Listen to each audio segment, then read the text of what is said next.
We're here today to announce the introduction of the Transportation Jobs Development Act of 2010. We think that it's time for Georgia leaders to lead.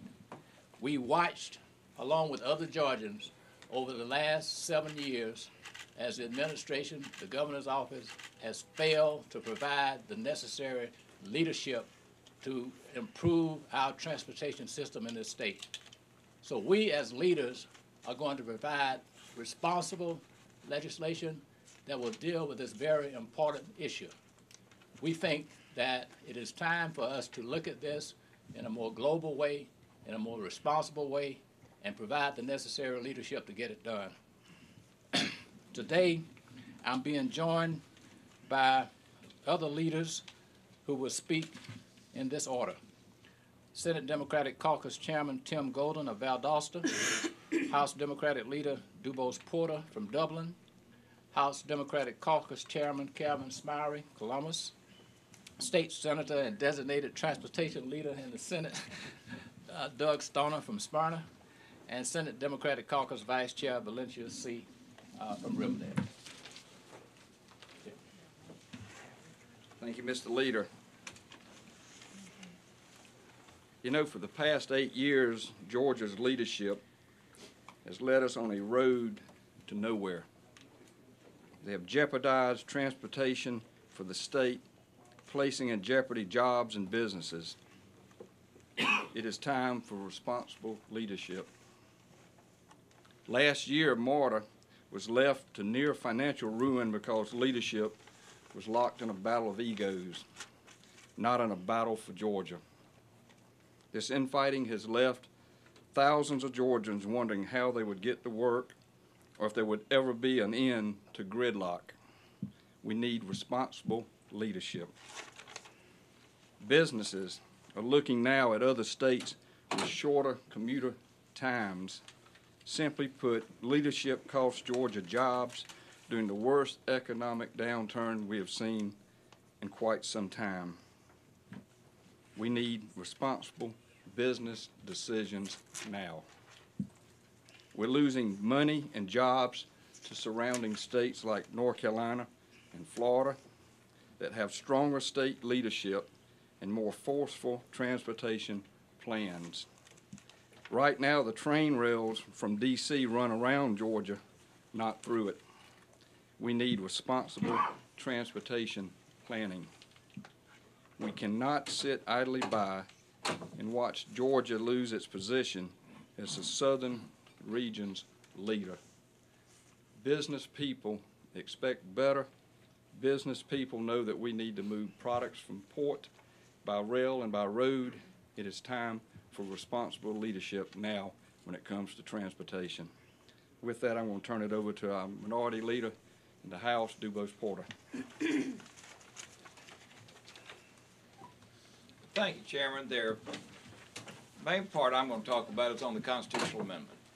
The bill that we're jointly introducing does two things. One, it creates a regional T-SPLOST for any region in the state, particularly, though, it does define the metro region. But more importantly, it dedicates the fourth penny of sales tax generated from motor fuel to any transportation purpose. And this is important because this is where we know that jobs can be created immediately. We have missed out in a window of opportunity with the federal government to enhance transportation here in Georgia with both passenger rail and on the ground. Two things that we've got to do with this.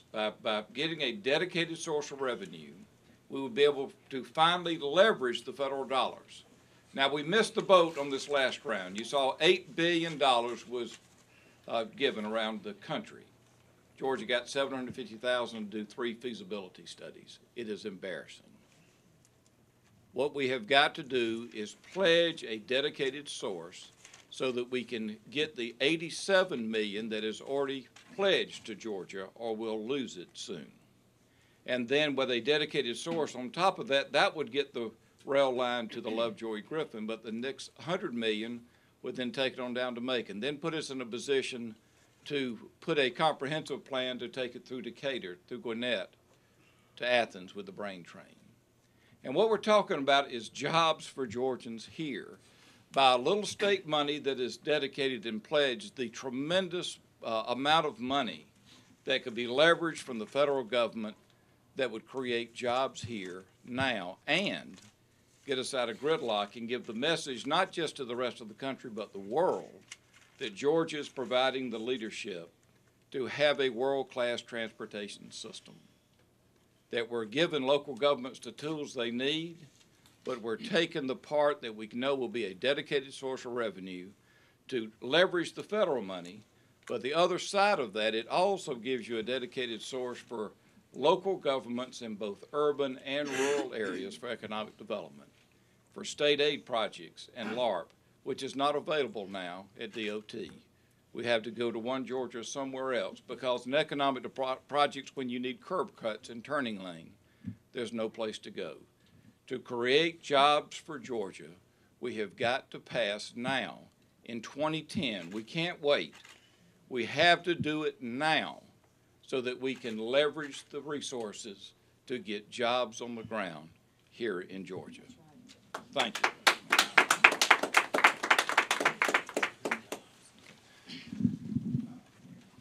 As a member of the House Democratic leadership, I want to thank the Senate leadership as we come today. I'm delighted to be here to be a part of our Transportation Jobs Development Act and really focusing on economic development and job creation. We all know the pain of the Georgians that are out of work, and we think there's a direct correlation to transportation and to job creation. So we're here not only to talk about transportation, but the effect that transportation has on Georgia as it relates to economic development and jobs creation.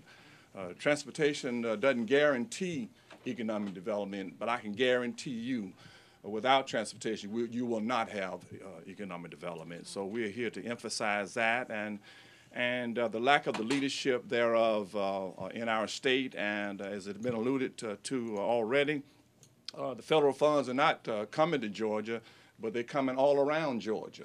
And we've got to access our government and be involved in that process. And we cannot, as leaders in Georgia, we cannot sit idly by as our state funds and our state is facing a mounting transit and transportation deficit. So we're here today to talk about responsible legislation and being responsible leaders. And if we can get a hold and get our arms around this transportation issue, we know that we can create jobs. And job creation is one of the fundamental duties of a government, is to make sure that there's a quality of life for all Georgians to share and to partake in citizenship in their state. So as responsible leaders, we're coming today with responsible legislation, the Transportation Jobs Development Act, and I'm delighted to be here with the House and Senate leaders as we try to take Georgia forward and to try to provide a better quality of life as we introduce this piece of legislation. Thank you very much.